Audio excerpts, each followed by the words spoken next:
오늘 우리에게 주시는 하나님의 말씀은 사도행전 9장 26절에서 31절의 말씀입니다. 사도행전 9장 26절에서 31절, 신약 202쪽입니다. 제가 봉독하겠습니다. 사울이 예루살렘에 가서 제자들을 사귀고자 하나 다 두려워하여 그가 제자됨을 믿지 아니하니 바나바가 데리고 사도들에게 가서 그가 길에서 어떻게 주를 보았는지와 주께서 그에게 말씀하신 일과 담에게서 그가 어떻게 예수의 이름으로 담대히 말하였는지를 전하니라. 사울이 제자들과 함께 있어 예루살렘에 출입하며 또 주 예수의 이름으로 담대히 말하고 헬라파 유대인들과 함께 말하며 변론하니 그 사람들이 죽이려고 힘쓰거늘 형제들이 알고 가이사랴로 데리고 내려가서 다소로 보내니라. 그리하여 온 유대와 갈릴리와 사마리아 교회가 평안하여 든든히 서가고 주를 경외함과 성령의 위로로 진행하여 수가 더 많아지니라. 아멘.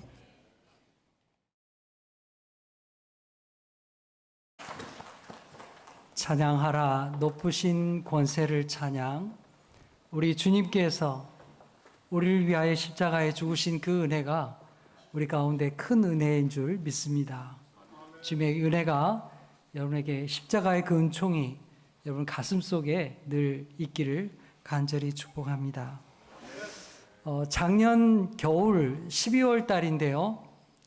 저 카타르에서 도하에서 월드컵이 열렸습니다. 코로나 중이었는데도요. 월드컵이 진행이 되었죠. 이 월드컵 경기 우리나라 국가대표팀도 참가하게 되었습니다. 그래서 성적을 거두었는데 16강까지 올라가는 좋은 성적을 거두었습니다. 조별리그 이렇게 할 때에 대상 국가들 이렇게 보게 되었는데요. 결코 만만한 국가가 아니었습니다. 우루과이, 또 포르투갈, 또 가나 이런 국가들은 굉장히 축구를 잘하는 국가들이죠. 그래서 이 예선전 할 때에 야 이거 어떻게 할 수 있겠나 걱정을 많이 해드렸습니다. 게다가 국가대표팀의 그 손흥민 선수가 이게 경기 월드컵 참가하기 3주 전에 큰 부상을 당하게 되었습니다. 여러분 기억하시는지 모르겠는데 이 손흥민 선수는요 유럽 챔피언스 리그에서 이렇게 경기를 하고 있죠. 거기에서 프랑스의 마르세유 팀과 경기를 하다가 상대편 선수하고 충돌하게 됐어요. 그러니까 얼굴을 부딪혀서 이 안면이 그냥 골절이 왔습니다. 이 왼쪽 눈 쪽이 골절이 와가지고 야 이제 걱정 많이 했죠. 손흥민 선수 없으면 우리 경기 어떡하냐. 수술을 해도 걱정이요, 안 해도 걱정이요. 수술을 했습니다. 수술하고 나서 야 손흥민 선수가 없으면 이게 우리나라 전력에 굉장히 막대한 손실이 있는데 어떡하냐. 손흥민 선수가 그때 이제 수술을 하고 나서 회복도 아직 안 되었는데 검정 이렇게 마스크, 이렇게 눈 부위를 가리는 마스크를 쓰고 카타르 경기에 월드컵에 나가게 되었습니다. 아마 여러분들이 기억이 나실 줄 압니다.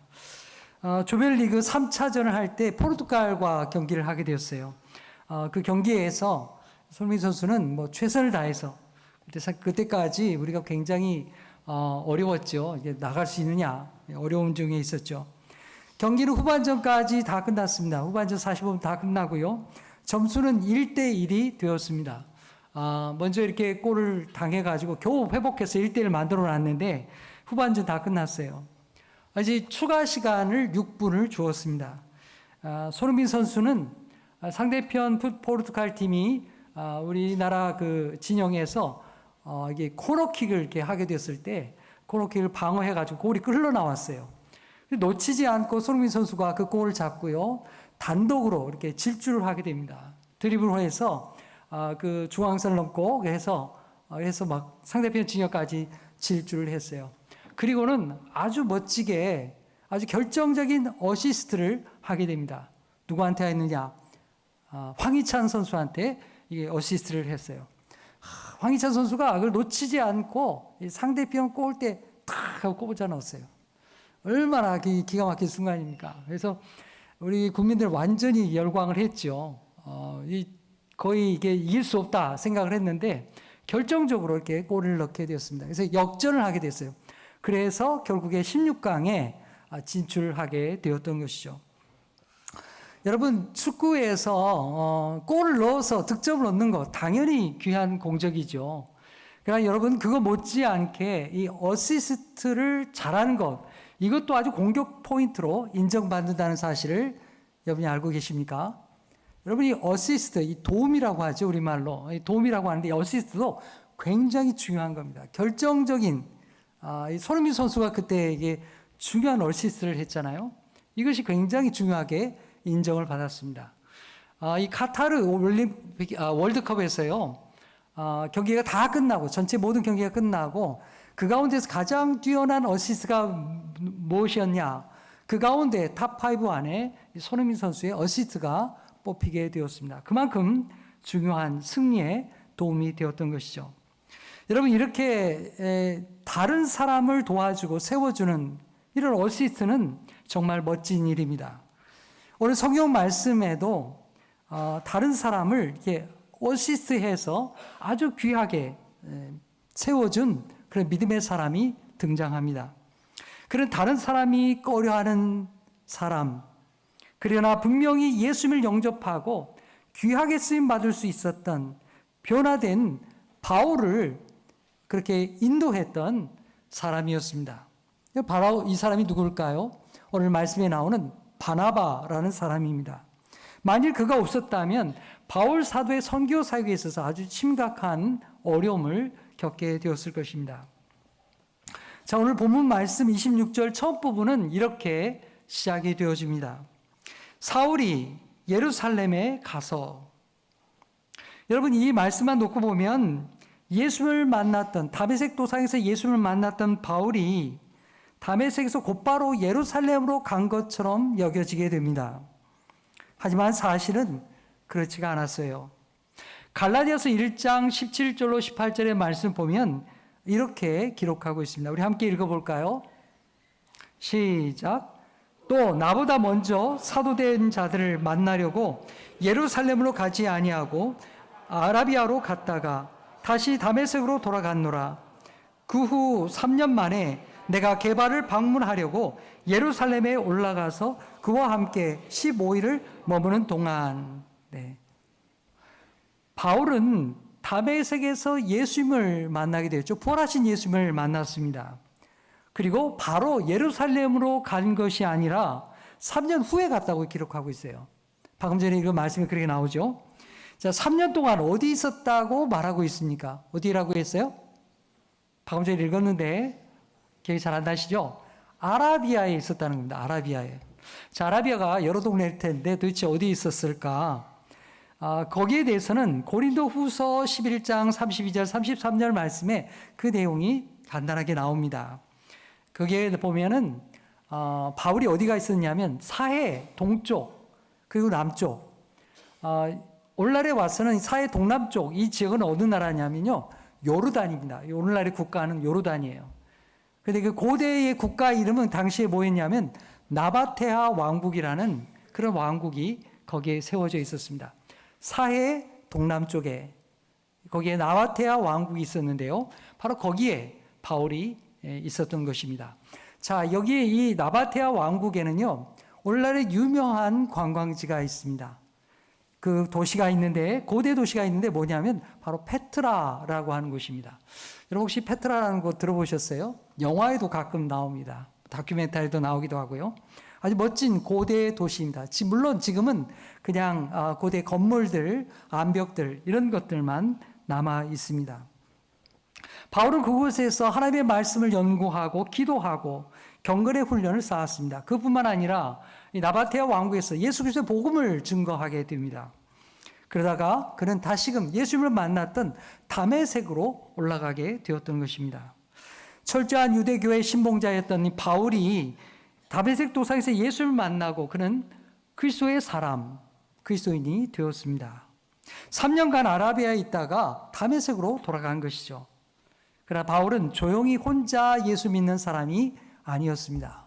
그는 소리 높여서 사람들에게 예수님이 부활하셨다고, 예수님이 우리의 구세주라고 그렇게 전도하기 시작했습니다. 자, 이렇게 되니까 당시에 그 십자가에 예수를 못 박았던 유대인들, 유대교인들, 이런 사람들이 가만히 있겠어요?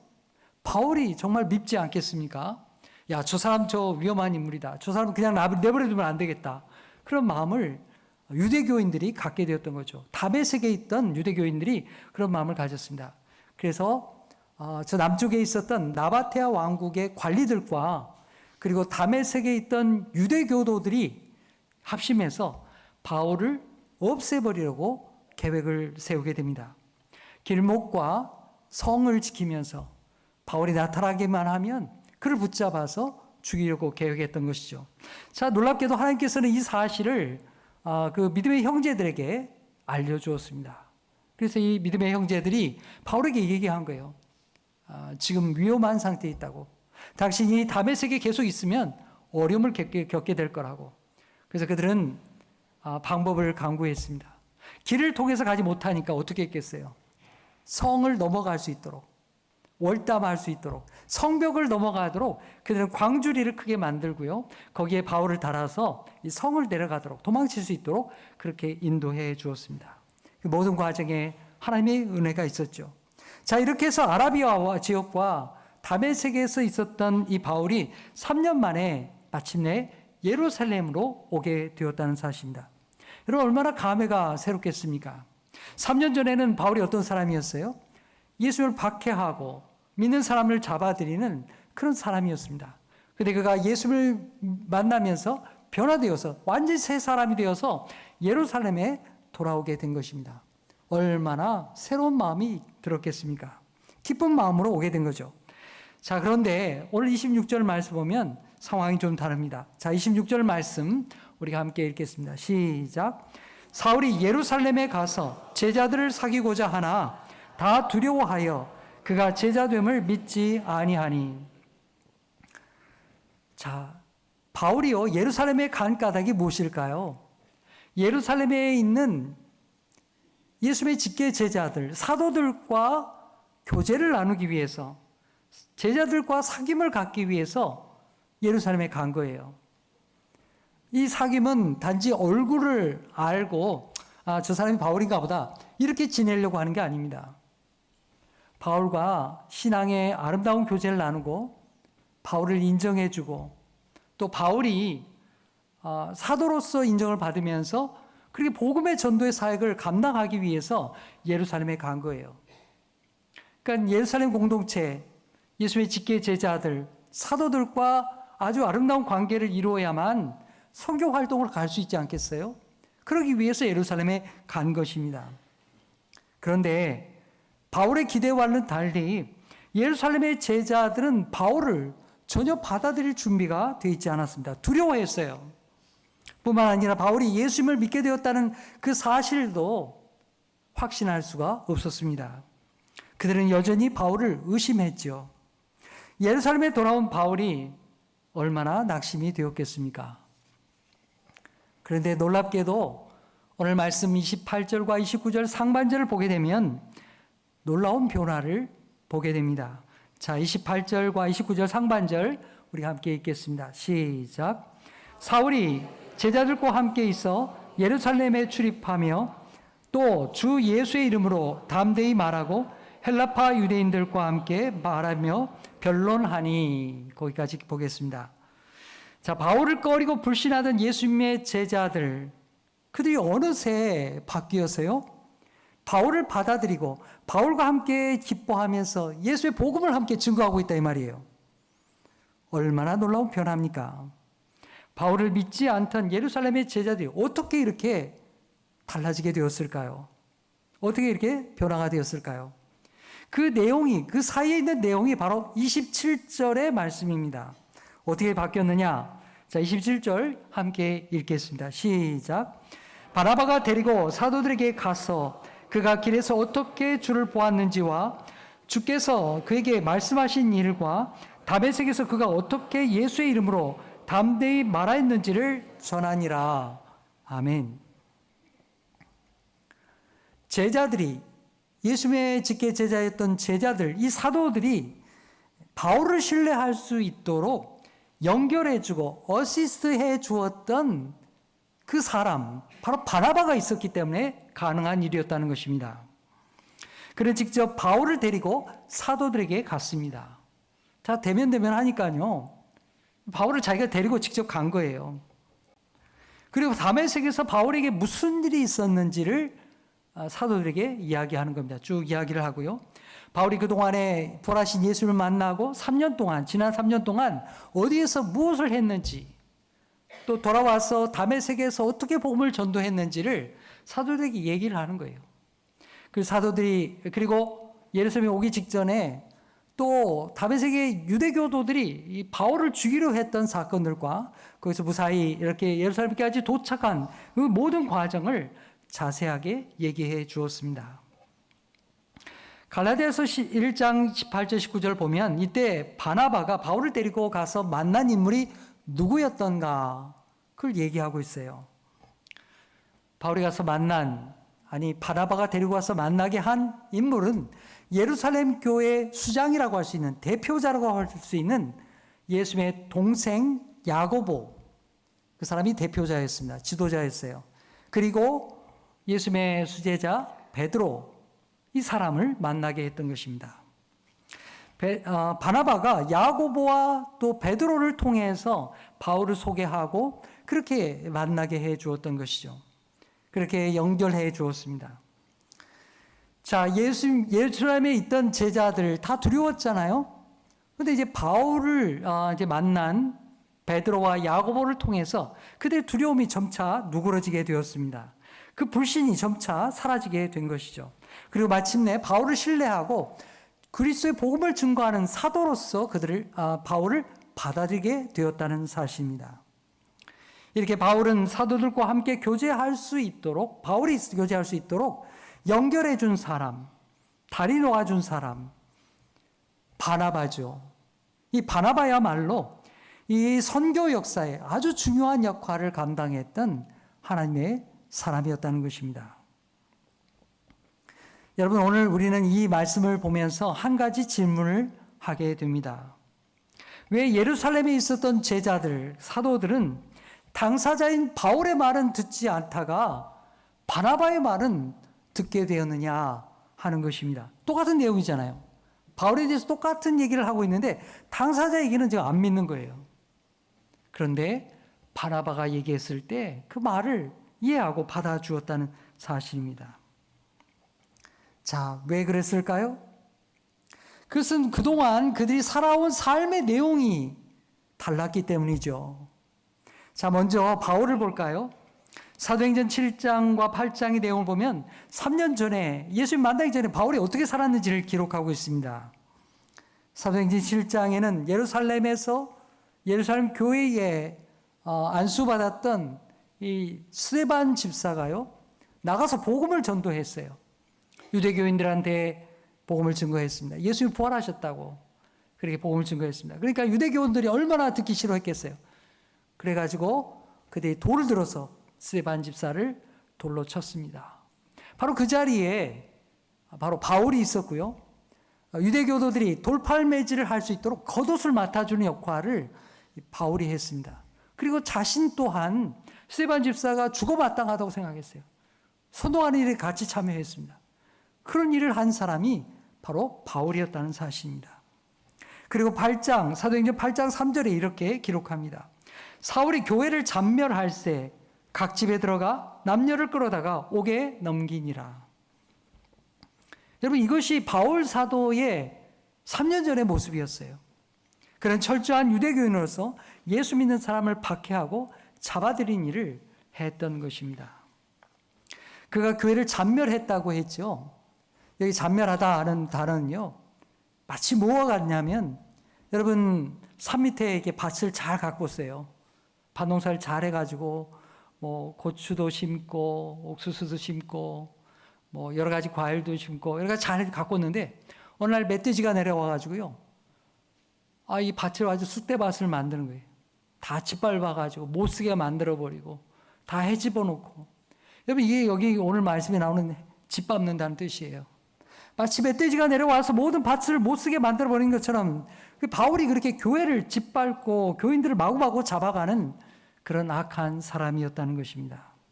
과거의 바울의 모습이 그렇게 잔인했던 것이죠. 그래서 3년 만에 바울이 나타나니까 사람들이 무슨 생각하겠어요? 다 두려워하죠. 피하죠. 저 사람 내가 가까이 하면 안 되겠다. 다 그 생각하지 않겠습니까? 여러분 어떻게 그 사람을 가까이 할 수가 있겠어요? 당연한 일이겠죠. 제자들은 그리스도인이 되었다는 바울의 고백을 순수하게 받아들일 수가 없었습니다. 과거의 모습을 기억하고 있으니까요. 그리고 접근해 오는 바울을 어떻게 생각하겠어요? 야, 이 사람 또 우리를 한꺼번에 이제 잡아가려고 위장 작전을 쓰는 거 아니야? 이렇게 생각하지 않겠어요? 그것이 바울이 당면한 문제였던 것입니다. 자, 반면에 사도행전 4장 36절에서 37절은 바나바에 대해서 우리에게 증거하고 있습니다. 자, 바나바에 대해서 뭐라고 얘기하는지 우리 함께 읽어보겠습니다. 시작. 구브로에서 난 레위족 사람이 있으니 이름은 요셉이라. 사도들이 일컬어 바나바라. 번역하면 위로의 아들이라 하니 그가 밭이 있음에 팔아 그 값을 가지고 사도들의 발 앞에 두니라. 아멘. 바울과 달리 바나바는 오래전부터 예루살렘 교회에서 인정받는 그런 신실한 믿음의 사람이었습니다. 이 짧은 구절 속에 바나바에 대한 몇 가지 사실을 우리에게 이야기해 주고 있습니다. 그에게는 밭이 있었다는 것입니다. 여러분 얼마나 자기에게 소중한 밭이겠어요. 그러나 그는 그 밭을 팔아서 그 돌을 가지고 사도들에게 가져왔습니다. 누가 그걸 시킨 게 아니에요. 그런 자원해서 바로 예루살렘 공동체, 교회를 위해서 기꺼이 자기 재산을 내놓았던 것입니다. 그리고 그는 본래 이름이 요셉이라는 이름을 가지고 있었습니다. 그런데 사도들은 그를 요셉이라고 부르기보다는 바나바라고 부르기를 더 좋아했다는 거예요. 여기 바나바란 위로의 아들이라 이렇게 기록이 나오죠. 그가 평소에 얼마나 많은 사람들을 위로하고 격려했던지 사도들은 그의 이름은 놔두고서는 위로의 아들 바나바라 기꺼이 불렀던 것입니다. 이처럼 바나바는 오래전부터 사도들을 비롯해서 성도들에게 아주 신뢰받고 인정받는 아주 멋진 그리스도인이었습니다. 그래서 예루살렘의 제자들은 바나바가 얘기하는 건 다 믿었어요. 바나바가 바울이 믿을 사람이라고, 이 사람 교회에서 귀하게 쓰임받을 것이라고 그렇게 얘기했을 때 사도들이 그의 말을 받아들이게 되었던 것입니다. 바울을 동역자로 받아주게 된 거예요. 바울이 예루살렘 교회에서 받아들인 것, 순전히 바나바 덕분입니다. 만일 바나바가 제자들에게 신뢰를 받지 못하는 사람이었다고 한다면 어떻게 되었겠습니까? 아무리 바나바가 바울에 대해서 열변을 토해도 믿어지지 않았겠죠. 당연히 믿지 않았을 것입니다. 이렇게 처음에 바나바는 바울보다 더 큰 영향력을 가진 예루살렘 교회의 지도자였습니다. 바울이 바울 되게 될 수 있었던 것, 바울이 바울 사도가 될 수 있었던 것, 그 배경에는 바나바와 같은 귀한 믿음의 사람이 그를 이끌어 주었기 때문입니다. 여기서 우리는 중요한 교훈을 배우게 되죠. 첫 번째는 한 사람의 말은 그의 삶과 연결되어 있다는 사실입니다. 여러분 그렇지 않아요? 진실된 삶을 사는 사람의 말이 허투루 들릴 리가 없고요. 또 그의 삶이 바르지 못한 사람의 말이 그냥 순수하게 받아들일 리도 없다는 사실입니다. 둘째로 인간관계에 있어서 새로운 미래를 열어갈 수 있는 것은 바로 말의 신뢰에 달렸다는 거예요. 새로운 관계를 만들어가고자 해도 이 말의 신뢰가 쌓이지 아니하면 열어갈 수가 없다는 거예요. 평소 자기 말에 신뢰를 가지고 있었던 바나바는 예루살렘 교회뿐만 아니라 안디옥 교회까지도 아주 영향을 미치게 됩니다. 결국 그래서 바나바가 안디옥 교회 교육자로 가게 된 거예요. 여러분 말의 무게는 그 사람의 삶과 직결되어 있습니다. 그 사람의 말이 삶과 다르면 우리 신뢰할 수가 없어요. 그래서 여러분 나의 가까이에 있는 사람들, 나의 배우자, 나의 자녀들, 내 주변에 있는 성도들, 내 주변 사람들이 내 말을 믿지 않는다고 하면 내 말을 믿지 않고 가볍게 여긴다고 한다면 우리 그 사람들을 탓해야 되는 것이 아니라 자기 자신을 탓해야 된다. 아, 내가 이렇게 신뢰가 없는 사람이구나. 아, 내 말이 이렇게 신뢰받지 못하는구나. 자기 자신을 돌아보고 자기 자신을 회개해야 하는 것입니다. 바나바의 신뢰에 의해서 겨우 사도들과 교제하게 되고 사도로 부름받게 된 이 바울은 그 후에 어떤 인생을 살게 되었을까요? 바울은 놀랍게도 세월이 지나갈수록 더 신뢰받는 사람이 되었습니다. 그의 말과 그의 삶이 그것을 증명하게 되었기 때문입니다. 주님께서도 그를 신뢰하고 그가 복음을 증거할 때 가는 곳마다 예수 그리스도의 복음을 증거할 때 사람들을 붙여주었어요. 헌신된 사람을 붙여줬고 예수 믿는 사람들을 많이 생겨나게 했던 것입니다. 뿐만 아니라 예수님께서요, 이 바울이 기록한 서신서들이 결국 우리 성경 말씀에 기록되는 놀라운 신뢰의 사람, 축복의 통로가 되게 하신 것입니다. 성도 여러분, 오늘 우리 또한 바울 사도와 같이 우리의 말과 행실이 하나님 앞에서 그리고 사람들 앞에서 신뢰받고 인정받는 그런 하나님의 사람 되기를 간절히 축복합니다. 그래서 주님이 기뻐하시고 사용하시는 그런 복된 은혜의 사람 되기를 간절히 축복합니다.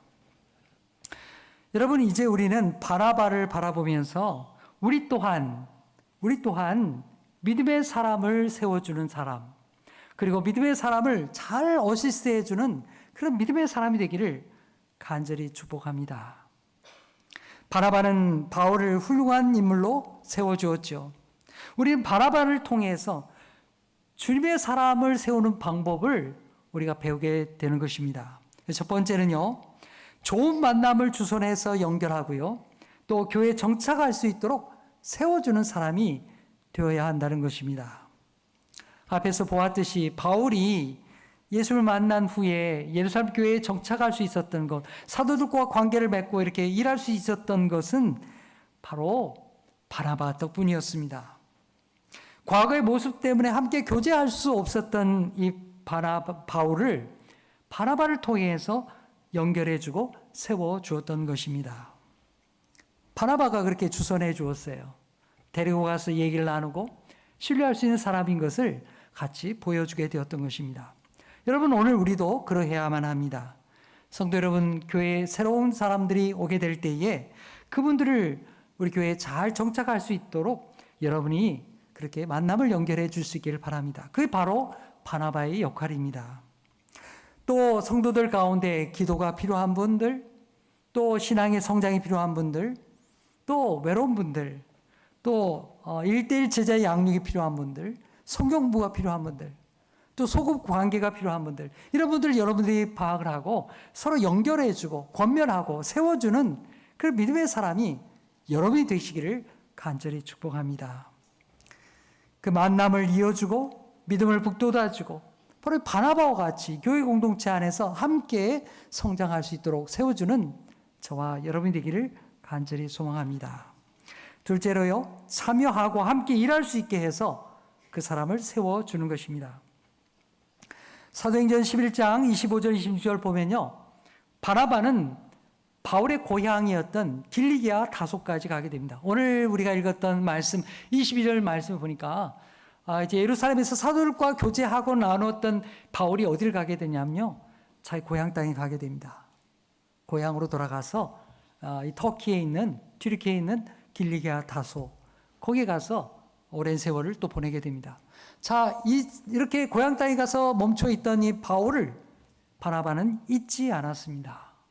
그를 기억하고 일부러 길리기아 다소까지 바울을 찾아갑니다. 그리고 그를 데리고 안디옥 교회로 데려가게 됩니다. 그리고 바울에게 안디옥 교회에서 말씀을 가르치고 교회의 질서를 가르치고 봉사할 수 있는 기회를 그에게 열어주었던 것입니다. 여러분, 아무리 뛰어난 재능과 은사를 가지고 있더라도요, 그 사람이 교회 질서를 따라서 일하는 법을 배우지 못하면 소용이 없습니다. 여러분, 바나바는 바울을 교회 질서 가운데로 인도합니다. 함께 참여해서 일하고 봉사할 수 있는 그 기회를 열어줍니다. 바울이 바나바의 인도를 받고요, 안디옥 교회에서 말씀을 가르치고 교회에서 훈련 받았기에 그런 교회의 선교사로서, 안디옥 교회 선교사로서 이방인들을 위한 사도가 되어서 이방인을 위한 전도자로 나설 수 있었던 것입니다.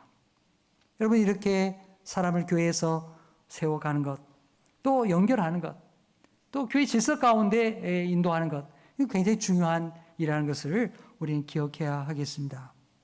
자, 세 번째는요, 적절할 때 동집시켜서 인물을 세워주는 것입니다. 처음에는요, 바나바가 훨씬 더 뛰어난 사람이었습니다. 교회 안에 뛰어난 인물로 인정을 받았습니다. 바울을 능가하는 사람이었죠. 사도행전을 보면 처음에는 바나바와 바울을 이렇게 이름이 기록이 나옵니다. 바나바의 이름이 바울보다 앞서서 기록이 되어 있습니다. 사도행전 12장, 13장, 14장 그렇게 기록이 나와요. 안디옥 교회가 바나바와 바울을 선교사로 파송해서 1차 선교여행을 갈 때까지만 해도 바나바의 이름이 이렇게 앞서서 나오게 됩니다. 그런데 2차 선교여행을 마치고 예루살렘에 돌아오게 되었을 때 사도행전 15장에서부터는 바울 사도의 이름이 앞서서 기록이 나타나기 시작합니다. 바나바보다도 앞서서 기록이 나와요. 사도행전 15장은 아주 중요한 예루살렘 사도회의가 기록된 장이죠. 이 예루살렘 사도회의에서 바나바는 성령이 충만하고 또 말씀의 변론이 뛰어난 바울 사도를 1차 선교 여행의 결과를 보고하는 일에 앞장을 세우게 됩니다. 바울을 등장시키게 되는 거예요. 그들이 1차 선교 여행을 다니면서 하나님께서 우리에게 주신 은혜가 무엇이었느냐 그걸 보고하게 했던 것입니다. 하나님께서는 이방인들에게도 성령의 은혜를 주시고 예수를 믿게 하시고 또 세례를 받게 해서 구원받는 하나님의 백성이 되게 하셨다는 것입니다. 당시까지만 해도 유대 그리스도인들은 예수 믿고 구원받는 일은 유대인들에게만 허용된 것이다 이렇게 생각을 했어요. 제자들도 그렇게 생각했습니다. 그런데 사도 바울이 바나바와 함께 선교 여행을 갔다 오고 나서 깨닫게 된 거죠. 하나님께서 이방인들에게도 오늘 우리와 같은 사람들에게도 구별 없이 하나님의 은혜를 주시고 성령의 은사를 주시고 또 세례받게 하시고 구원의 은혜를 베풀어 주시는구나. 이것을 보고하게 한 거예요. 이 사도회의를 통해서 바울 사도가 마침내 세계 선교의 중심 인물로 떠오르게 되었던 것입니다. 성도 여러분, 우리 하나님께서는 사람을 통해서 일하는 것을 기뻐하십니다. 하나님 직접 역사하시는 기도 있지만은 그러나 하나님께서는 사람을 통해서 역사하는 걸 너무 좋아하세요. 하나님께서는 어떻게 하셨습니까? 바나바를 통해서 바울을 세워주셨다는 사실입니다. 사랑하는 여러분, 오늘 우리는 바나바와 같이 우리의 말과 행실에 있어서 신뢰할 수 있는 믿음의 사람이 되어야 할 것입니다. 또 바나바와 같이 교회에서 신앙의 좋은 만남을 주선해주고 또한 봉사의 자리에 이끌어주는 하나님의 사람이 되어야 하겠습니다. 그래서 결국 여러분을 통해서 바나바를 통해서 바울이 세워진 것과 같이 여러분을 통해서 바울과 같은 신실한 믿음의 일꾼들이 세워지는 그 축복을 여러분이 만나게 되시기를 간절히 축복합니다. 그래서 하나님의 영광이 되고 여러분이 큰 기쁨의 사람 되기를 간절히 축복합니다. 기도하겠습니다. 하나님 아버지, 오늘 말씀을 통하여 위로와 격려의 사람 바나바를 만나게 하시니 감사합니다. 바나바는 신실한 성령의 사람이었고 바울을 사도들과 성도들에게 잘 연결하고 세워준 믿음의 사람이었습니다.